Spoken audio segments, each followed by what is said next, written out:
United kingdom समेत 32 संप्रभु राष्ट्रों की महारानी रही एलिजाबेथ द्वितीय अपने जीवन में मुश्किलों से अछूती नहीं रही। बेशक उन्होंने पूरी दुनिया में फ्रांस लुई चतुर्दशम के बाद सबसे लंबे समय तक राजगद्दी संभाली, 70 साल 214 दिन। फिर भी उन्हें अपने जीवन में कई बार भारी असहजता का सामना करना पड़ा, यहाँ तक कि उन्हें झुकना भी पड़ा। यह उनका सौभाग्य ही था कि उन्हें अपनी जिंदगी में यह स्वर्णिम अवसर मिला, वरना उन्हें अन्य राजकुमारियों की तरह गुमनाम जिंदगी भी जीनी पड़ सकती थी। वह अपने दादा के शासनकाल के दौरान सिंहासन के उत्तराधिकारी के रूप में तीसरे स्थान पर थी। सबसे पहले उनके ताऊ एडवर्ड अष्टम और फिर उनके पिता जेम्स सिक्स थे। ताऊ की कोई संतान होने से पहले एलिजाबेथ पैदा हो गईं। उस समय भी उनके महारानी बन जाने के बारे में किसी ने नहीं सोचा होगा, क्योंकि ताऊ अभी जवान थे और संतान पैदा करके वह उसे उत्तराधिकारी बना सकते थे। 1936 में दादा की मृत्यु हुई तो ताऊ राजगद्दी पर बैठे, लेकिन ताऊ ने तलाकशुदा वालिद सिम्पसन से होने वाली विवादास्पद शादी के लिए राजगद्दी छोड़ दी। परिणाम स्वरूप जेम्स सिक्स सम्राट बने और एलिजाबेथ उत्तराधिकारी घोषित हो गई, क्योंकि वह अपने पिता की पहली संतान थी। यदि उनका कोई भाई होता तो उत्तराधिकारी की दौड़ में पिछड़ जाती। इस प्रकार वह जेम्स सिक्स के बाद इंग्लैंड की साम्राज्ञी बने। एलिजाबेथ को 13 साल की उम्र में ही फिलिप से प्रेम हो गया था, जबकि वह शाही नौसेना महाविद्यालय में गई। इसके बाद दोनों के बीच पत्र व्यवहार शुरू हो गया था। 9 जुलाई 1947 को उनकी सगाई की घोषणा की गई। उनकी सगाई भी विवादों से अछूती नहीं रह सकी, क्योंकि फिलिप आर्थिक रूप से कमजोर थे और एक विदेशी थे।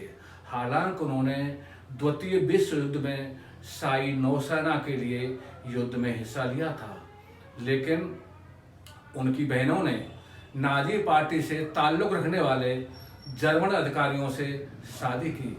इसलिए सम्राट के कुछ सलाहकार फिलिप की एलिजाबेथ के लायक नहीं समझते थे। वह बिना साम्राज्य के राजकुमार थे। उनके विदेशी होने पर भी भोज शुरू हुआ। एलिजाबेथ की माँ भी उन्हें पसंद नहीं करती थी। ये अलग बात है कि बाद में उनकी धारणा बदल गई। शादी से पहले फिलिप को एडिनबरा का ड्यूक बनाकर हिज रॉयल हाईनेस की शाही उपाधि दी गई। इसके बाद ही उनकी शादी 20 नवंबर 1947 को हुई, लेकिन ब्रिटेन में जर्मन विरोधी भावना के कारण फिलिप के जर्मन रिश्तेदारों को और उनकी तीनों बहनों को शादी में आमंत्रित नहीं किया गया। यही नहीं, राजकुमारी के ताऊ को भी इस विवाह में नहीं बुलाया गया। 1951 के बाद जॉर्ज सिक्स का स्वास्थ्य खराब रहने लगा। उनकी अनुपस्थिति में एलिजाबेथ उनका प्रतिनिधित्व करती थी। जब वे अक्टूबर 1951 में कनाडा की यात्रा पर गई तो उनकी सहायिका उनकी रानी होने का प्रमाण पत्र ले गई, ताकि सम्राट की मृत्यु होने पर उन्हें यूनाइटेड किंगडम का शासक माना जाए। 1952 के उत्तरार्ध में जब वह ऑस्ट्रेलिया और न्यूजीलैंड की यात्रा पर थीं, 6 फरवरी 1952 को उन्हें सम्राट की मृत्यु की सूचना मिली। तब उन्हें कोई राजसी नाम रखने के लिए कहा गया, लेकिन उन्होंने नाम में कोई परिवर्तन नहीं किया। राजमाता मैरी के 24 अप्रैल को देहांत के बाद 2 जून 1953 को एलिजाबेथ की इच्छा अनुसार उनका राज्याभिषेक किया गया। वह कड़े फैसले लेने से नहीं चूकती थी। वह बहुत दृढ़ इच्छा शक्ति रखती थी। 1961 में उन्होंने भारत, साइप्रस, नेपाल, पाकिस्तान, ईरान का दौरा किया। उसी वर्ष घाना के स्वतंत्रता संग्राम सेनानियों द्वारा उनकी हत्या की आशंका जताए जाने पर उन्होंने अपना घाना का कार्यक्रम रद्द नहीं किया। लेकिन 1981 में राजकुमार चार्ल्स और लेडी डायना स्पेंसर की शादी से 6 हफ्ते पहले टूपिंग द कलर समारोह में महारानी के पास से जब 6 गोलियां चलाई गईं तो वह घबरा गई। बाद में जांच में पता चला कि गोलियां नकली थी। गोली चलाने वाले को सजा सुनाई गई। 1982 में जब महारानी के बेटे प्रिंस एंड्रयू फाकलैंड का युद्ध ब्रिटिश सेनाओं की ओर से लड़ रहे थे तब वह चिंतित रहती थी, लेकिन अपने को गौरवान्वित महसूस करती थी।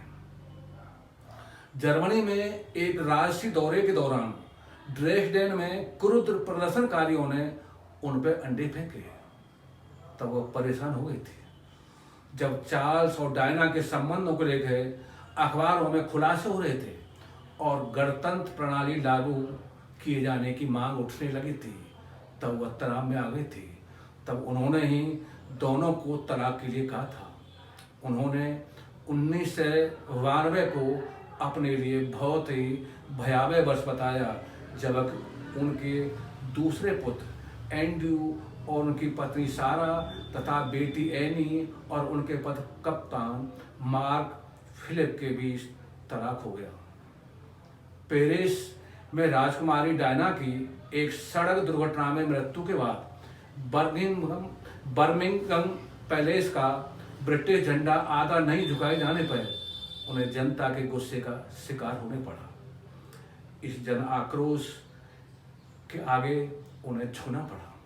उन्हें डायना के अंतिम संस्कार से एक दिन पहले प्रसारण के जरिए डायना और उनके बच्चों के प्रति प्रेमपूर्ण भावनाओं का इजहार करना पड़ा।